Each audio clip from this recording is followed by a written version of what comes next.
This is In the Circle on Fast Pitch News.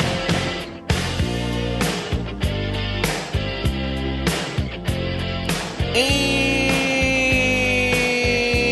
we welcome you to D2 Tuesday, folks. The time is at hand, ladies and gentlemen. You know who I am already. You know where you can find our podcast. You know where you can find us on our YouTube channel. But ladies and gentlemen, the time is here. It is time for our first In the Circle Division II mock regional rankings of the year. Now, the criteria for the rankings, I take into account not just how the teams fared against teams. I've taken into account how teams fared within their region. Also, I look at the Massey rankings. The NFCA does come into consideration. And yes, I actually use head-to-head when I see if teams are going to be a little close in my top 8. Now, yes, I said top 8. I will be using a top 8 for each region until the actual rankings come out. And then I will go through the top 10. So if everybody is ready, let us start off with the West region. Now, after a doubleheader sweep last weekend versus San Marcos, I had Concordia as the number 1 ranked team in the West region. They have a very strong strength of schedule, one of the strongest strength of schedules in Division II. As Simona State, who leads the CCAA, they come in at number 2. I have San Marcos at number 3. Now, San Marcos and Simona State were supposed to play each other in March, but Mother Nature said otherwise. So that's why that if they come to a tiebreaker, it's going to be coming to a head-to-head or best overall conference record and winning percentage in the CCAA. And for the record, Massey has Simona State number 1. They have Dominguez Hills number 2 and San Marcos number 3. Now, they have San Marcos number 3, even though San Marcos, out of the 3 teams, has a stronger strength of schedule among that triumvirate. Speaking of Dominguez Hills, I got them at number 4. San Marcos and Dominguez Hills will close out the regular season with a 4-game series. And that is important because the top 2 seeds in the CCAA get a bye into the double elimination bracket. The 3 seed will have to play the 6 seed in a win or go home matchup on that Wednesday. So keep that in mind as for the CCAA towards the end of the season. Monterey Bay, I have a number 5. Northwest Nazarene out of the Great Northwest, they're at number 6. Western Oregon is at number 7. Cal State San Bernardino is at number 8. St. Martin's is at number 9. And I have Dominican of California rounding out the top 10 in the West region. Oh, in this case, teams on the outside looking in consideration, St. Martin's and Dominican of California. I will get to the region that I know the best, the South, at the end. The Southeast region, no real surprise. The number 1 ranked team in the nation, North Georgia, comes in at number 1, and they're a clear number 1. They extended their winning streak to 35 straight games with an impressive doubleheader sweep today versus Alabama Huntsville. By the way, shout out to ESPN 97.7 in Huntsville for carrying the game. Tremendous commentary, and also credit to the UAH Charger website for having the video to pair up with the audio. Some Division I schools should take notes about that, but that's a whole other subject for another podcast.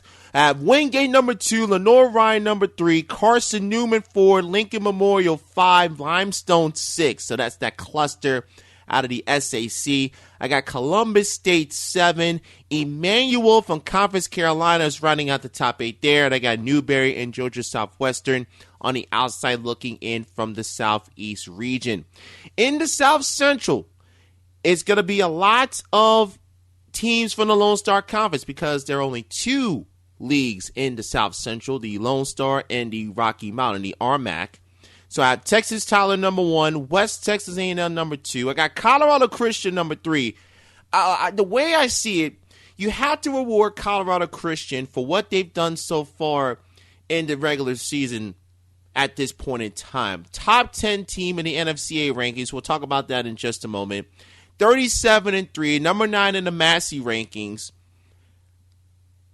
But the thing with Colorado Christian is that their strength of schedule, hey, it is what it is. You play who's on your schedule. You beat who's on your schedule, but their strength of schedule is in the 150s. Could that come back to bite them as trying to get out of a top 4, top 5 seed? We will have to see. Oklahoma Christian is 4, Lubbock Christian number 5, Angelo State at 6, St. Edwards at 7. I got Cameron sneaking in at the 8, St. Mary's and Metro State of Denver on the outside looking in. Now, I feel confident 1, 2, and 3 are going to be Texas, Tyler, West Texas A&M, and Colorado Christian. 4 through 8 is going to be fluid because, again, with the Lone Star Conference, they're playing a true round robin. All 14 teams in the conference are playing 3-game series against the other members of the conference. The top 8 teams make the conference tournament.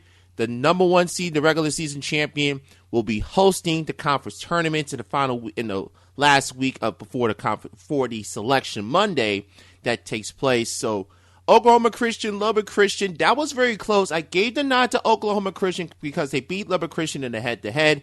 Angelo State, St. Edwards, Cameron, similar thought processes with that. But again, a lot can change between now, our next mock regional rankings, and the actual regional rankings when they eventually come out on NCAA.com. It would actually be nice if the website actually has some stories about Division II. But again, I digress. Let's turn the page, figuratively and literally, to the Midwest. This one was probably one of the 2 regions that I had the most trouble trying to figure out 1 through 8. Especially 1 through 2. I have U of Indy number 1 right now, Grand Valley State number 2. Ask me that again in a couple of weeks, I could have them flip-flop. Saginaw Valley State number 3, I got Missouri, St. Louis number 4, I got Maryville sneaking in at number 5 with Ohio Dominican, Trevecca Nazarene, and Findlay rounding out the top 8 in the Midwest. Let's go to the East region with the defending East Regional champion, Adelphi number 1. Wilmington, if you look at their schedule, some sneaky big wins early on in the non-conference. They're number 2. Bentley 3, Franklin Pierce 4, Malloy 5, Felician 6, Caldwell 7, St. Anselm 8. In the Central, I have Central Oklahoma number 1. Missouri Southern, who very quietly leading the MIAA.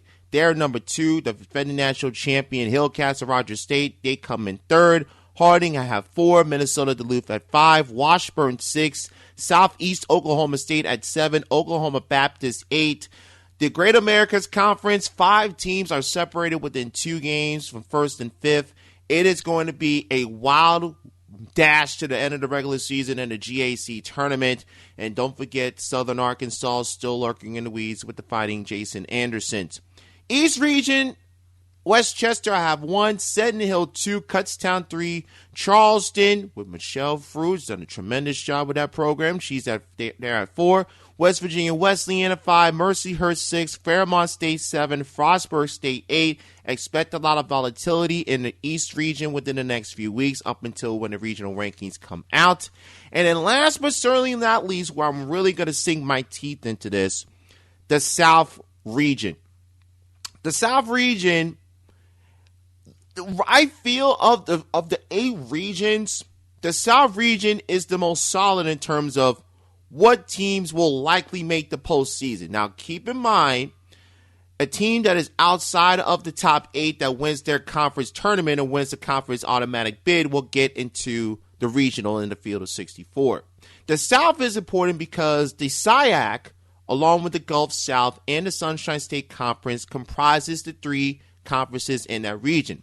The SIAC champ is usually outside of the top 10, or if they're in the top 10, they're at number 10. So the conference champion automatically gets in, and it'll be slotted in as the 8th seed. Why do I bring that up? You need to get to the number 7 seed, or at least number 6, to get yourself assured of an at-large bid. And sometimes that is not even guaranteed. Just listen to the podcast where I ran about Rollins in 2013 and how Rollins was 6, went 4-1 in the final week, and somehow got jumped by Barry in the final regional rankings. Yes, I'm still bitter about that 10 years later. Thank you very much. But that's neither here nor there. Let's get to my mock regional rankings in the South. After much deliberation and much discussion about who I should have on top of the rankings, I have the Tampa Spartans number 1.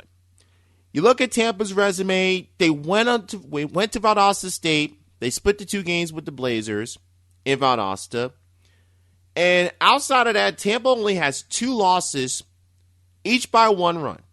One to Valdosta State, and the other at Nova Southeastern, what was a great 3-game series last weekend in Fort Lauderdale. Tampa in the driver's seat to win the Sunshine State Conference, but there's a team that may have a few things to say about that, and we'll talk about them shortly. I have Valdosta State number 2. Valdosta State earlier in the season took the series versus Mississippi College.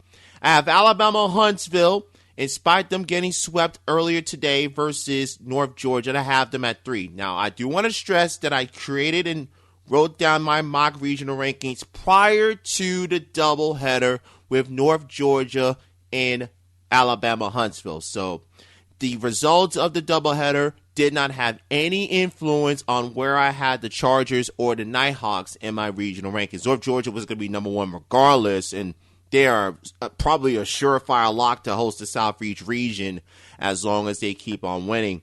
Mississippi College, who just a month ago we were asking why aren't they in the top 25? Well, they're firmly entrenched in the top 25 right now. I got them 4th in my regional rankings. I got St. Leo, Aaron Kinberger and company. I keep telling everybody, Aaron Kinberger and St. Leo are quietly making a charge to sneak inside the top 10. Right now, St. Leo jumping up once again inside the top 15. They're number 14 right now in the latest NFCA poll. And if St. Leo just like Tampa, split a doubleheader versus Valdosta State. And as long as St. Leo does not have any tough losses or losses that you're not expecting with their schedule, it should set up Tampa versus St. Leo for the Sunshine State Conference Championship. And this is one of the 2 conferences in Division II that where the regular season champion gets the automatic bid to the NCAA tournament.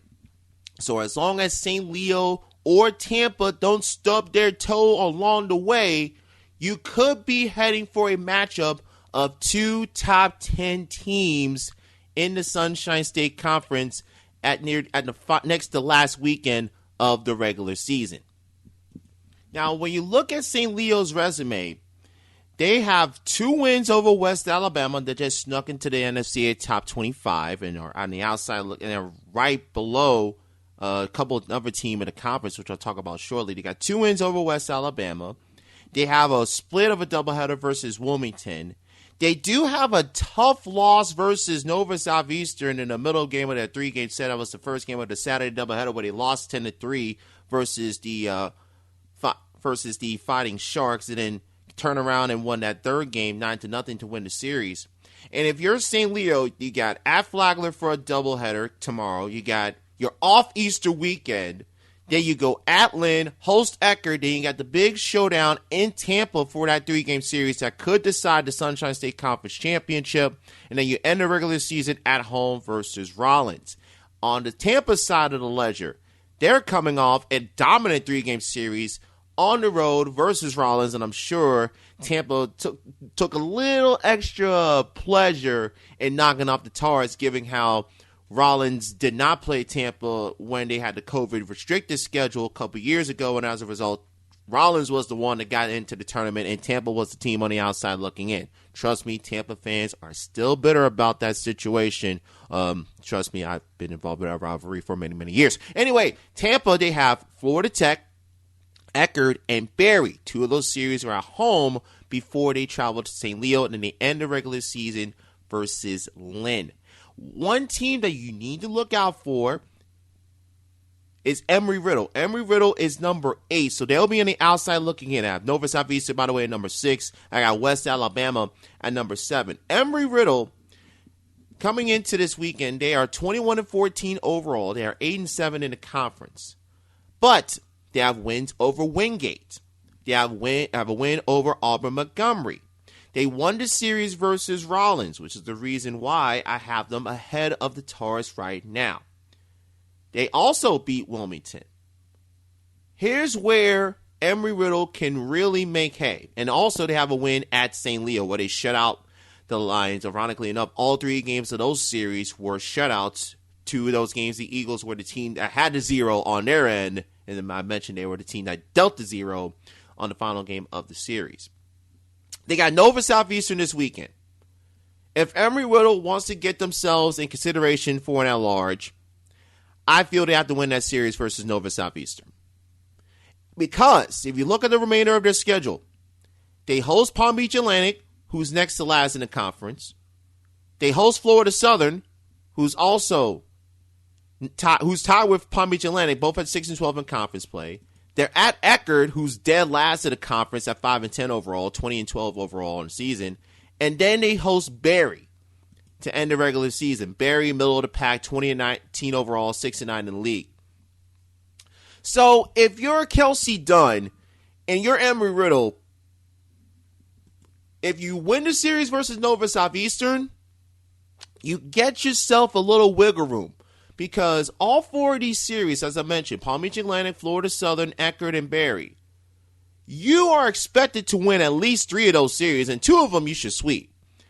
If you have any bad losses within that stretch, or if you lose this, or if you stumble and you lose a series, which is certainly possible in the Sunshine State Conference, your at-large chances will get knocked down significantly because the Sunshine State Conference does not have a conference tournament. The Gulf South does, which benefits teams like Auburn-Montgomery, who's number 9 in my mock regional rankings, West Alabama, who's number 7. They have that opportunity where if the regular season doesn't work out for them, they can still win their way into the tournament by winning the Gulf South Conference tournament title and the automatic bid that comes with it.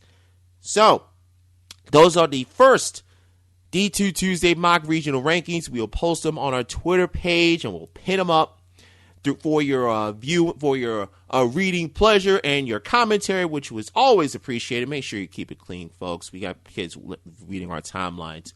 But let's get back to the actual polls that matter, at least for right now. That is the NFCA Top 25. No real surprise, North Georgia with their 36-game winning streak. Well, now 38 games after winning 2 today versus Alabama Huntsville. They remain number 1. As a matter of fact, the top 10 did not change at all. Actually, the top 12 did not change at all. So it's North Georgia number 1, Tampa 2nd, Texas Tyler number 3, Central Oklahoma number 4, Alabama Huntsville 5th, U of Indy number 6, Grand Valley State 7, Grand Rogers State number 8, Concordia 9, and Valdosta State 10, Lubbock Christian 11, Colorado Christian 12, St. Leo jumps up a spot to number 13, West Texas A&M jumps up 2 to number 14, Simona State fell 2 spots to number 15, Wingate 16, Washburn 17, Adelphi State's put at 18, Mississippi College moving up 2 more spots, they're number 19, Harding is at 20, Cal State San Marcos falls 2 spots to number 21. Lenore Ryan, number 22. Oklahoma Baptist moves up 2 spots to 23. Cal State Dominguez Hills drops a spot to 24. And West Alabama joins the ranked party. They are at number 25, changing places with Southern Arkansas, who falls out the poll. But they're still receiving votes. They're 1 vote shy of West Alabama. Then you got Nova Southeastern, Carson Newman, Wilmington, Charleston, Missouri Southern, and Oklahoma Christian. The other schools receiving votes in the D2 poll. Let's get now to the players of the week for D2. Emily O'Connor for U of Indy, taking home the honors. Homered in 6 straight games, as U of Indy now has a 17-game winning streak. Batted .542, 6 home runs, 16 RBIs. Her slash line, that is batting average, on base, and slugging. Her slash line, .542, .577, .1417. Woof. That's an impressive performance. And a regional victory versus Ohio Dominican. Doubled homer, had 5 runs, her season best. And also added 4 more RBIs and 2 runs scored in the doubleheader victory versus Quincy in a game 1 of the Twin Bill. The pitcher of the week, Minnesota Duluth's Lauren Dixon. Dixon, a pivotal component in that 5-1 week for the Bulldogs. She went 3-0, 45 Ks, 10 hits, 22 innings of scoreless softball last weekend. She threw three consecutive three-hit shutouts, easy for me to say, and matched her career high with 15 punch-outs in a victory versus Minot State. Oh, by the way, have 14 Ks versus Mary, 13 Ks versus St. Cloud State. Other players we want to recognize: Lauren Hilburn from UNC Pembroke, hitting .625, 4 home runs and 11 RBIs last weekend. Mallory Kinahan for Embry-Riddle, 2-0 record with a 0 ERA, 7 strikeouts, and 2 big victories for Kelsey Dunn and company. Samantha Richards for Valdosta State, 2-0, .54 ERA, 16 strikeouts, only 1 walk for her last week. Hannah Malstetter from Shippensburg, 400, 3 home runs, 5 RBIs, a 600 on-base percentage for her last weekend. Maya Jones from Bridgeport, 545 with 7 RBIs last week. Beckley Hodder from Wayne State went 6 of 8, 2 home runs, 4 RBIs. Rainey Halter, Colorado Mesa, 455, 4 dingers, 7 RBIs. Gouge Garcia from Cal Poly Humboldt, formerly known as Humboldt State, started all 4 games, picked up the win in all 4 starts, have a .97 ERA, only allowed 3 earned runs, and a .211 opponent's batting average, and 21 2/3 innings of work in the circle for her. And Allison Waller from Post, who could sneak in the East Regional rankings next week, 633, 19 hits last week for her with a home run, 8 RBIs, and a 686 OBP. That's on-base percentage, ladies and gentlemen. So those are some of the notables for the National Players of the Week and other top performances. Last week, we didn't have a chance to get this because it came out on Wednesday, and of course we do D2 Tuesday on Tuesday, was the NFCA Player of the Year watch list, as well as Pitcher of the Year watch list. The Tucci NFCA D2 Player and Pitcher of the Year watch list came out, and how they presented it was a little different this year. They broke down the list into the 8 regions: Atlantic, Central, East, Midwest, South Central, Southeast, and West. Up to 15 student athletes could be represented in each region. The list was compiled and voted by the elected members of the Division II All-American Committee, with a head coach representing each of the 8 regions. So 81 programs in all represented, 20 different conferences, 23 NFCA All-Americans, including 8 first-teamers, including the reigning Player of the Year, Kason Boatner from Anderson University. And we'll find out who will be receiving those honors. Let's take a look at some of the notable names. Let's start off in the Atlantic region.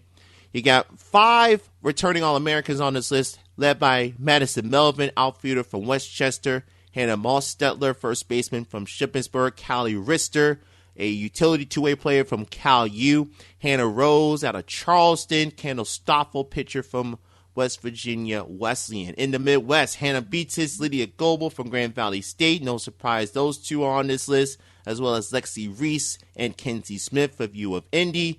Morgan Wagner from Grand Valley State. Grand Valley State has 4 players from the Midwest region on their watch list for Player and Pitcher of the Year: and Beatis, Goebel, Morgan Wagner, as we mentioned, and Joanna Siriconi, a graduate outfielder for Grand Valley State. In the Central region, we got Tori Chute from Augustana, Jason Ginter from Washburn, Abby House from Winona State, J.C. Minter from Central Oklahoma, Lakin Withers from Missouri Southern, who came on the map with that big weekend in the NFCA Leadoff Classic, and Emily Adler from Oklahoma Baptist. In the South, Kayla Betts, who I think is going to be a favorite for Sunshine State Conference Pitcher of the Year, if not for the performances from Mariah Gallhouse from Tampa. She is on the list. Cameron Winiger, dynamic transfer from Memphis, coming over to Tampa, and has really ignited that Tampa Spartan offense. Ashley Troutman from Rollins, who is on pace to set a single-season record for the school in steals. She may have that record by this time next week.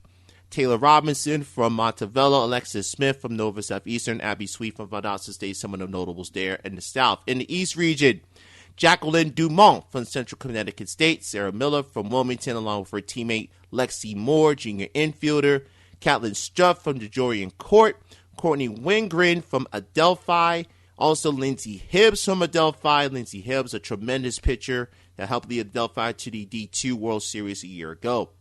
The South Central region, the players who are not on this list are probably just as good as the players who are on the list. You got Tatum Golf for UT Tyler, Taylor Franco for Lubbock Christian, Riley Crouch from Colorado Mesa, Kaylee Crandall for Colorado Christian, Aaliyah Brown from Oklahoma Christian, Kyra Laird from West Texas A&M, Alyssa LeBlanc from Texas Women's College, Kenzie Middleton for Colorado Christian, Ruby Salzman, the GOAT from West Texas A&M, JT Smith from UT Tyler.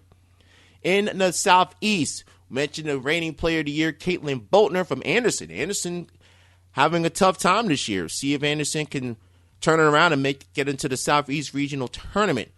Cortland Cooney from Mount Olive, Kristen Davis from North Georgia, Sophie Mooney from North Georgia. They were big in those 2 wins they had versus Alabama Huntsville earlier today. Caitlin Wood from Georgia Southwestern along with her teammate Zoe Willis. And Sienna Cameron from Carson Newman along with her teammate freshman catcher Macaulay Bailey. By the way, Bailey, the only freshman added on this list from the Southeast region. Tell you how dynamic of a rookie year she has had for them. And finally, in the West, Paige Dolly from Cal State San Marcos, Ray Flores, one of the dynamic hurlers from Concordia, along with Kaylin Entrup, the junior, Jordan Martinez from Simona State, and Alani Gwynn from Cal State Dominguez Hills, along with Melissa Olag, who 2 of those components of that team that made it to the D2 World Series last year out of the West. Lachelle Tuifalo from Chaminade, and Daniela Alvarez from Concordia. So Concordia has 3 of their pitchers on the Player of the Year watch list, and none of them is named Cali Nunez. If Concordia hosts at Eagles Field, that could be scary. That might be my pick to win it all, but plenty of softball to be played. So we will see what happens there. So that's going to wrap it up for our D2 Tuesday. Again, we will post later on tonight or sometime tomorrow the full top 8 for each region. We'll post that on our In the Circle Twitter account. Make sure you listen to our latest episode, Eric and I recapping the week that was in college softball. No, we did not address any of the shenanigans that took place off the field. We try to keep it on the field, although there was some shenanigans on the field that we did have to address, so we did that. Make with it what you will, folks. Also, we will be having guest announcements coming up for our podcast on Thursday, as well as Monday, and potentially some guests down the road. So, gotta stay tuned for that. And yes, every Tuesday up until the week of conference tournaments, we will have our mock regional rankings, and who knows, we may do something special to lead up to Selection Monday, which, ladies and gentlemen, Selection Monday for the Division II softball tournament, and I can't believe I'm saying this, we're 5 weeks away. We're 5 weeks away. 1, 2, 3. We're over 5 weeks away, folks, from Selection Monday in Division II. That silence is because my mind was just blown with how close we are to Selection Monday, and every day we keep getting closer, which means those regional matchups are going to get more and more highlighted, and we're going to talk about those right here on D2 Tuesday. I'm Victor Anderson. Thank you so much for listening to this edition of D2 Tuesday. First mock regional rankings are out, and may the games continue. Hope you've enjoyed this edition of D2 Tuesday right here on In the Circle. Good night, Canada.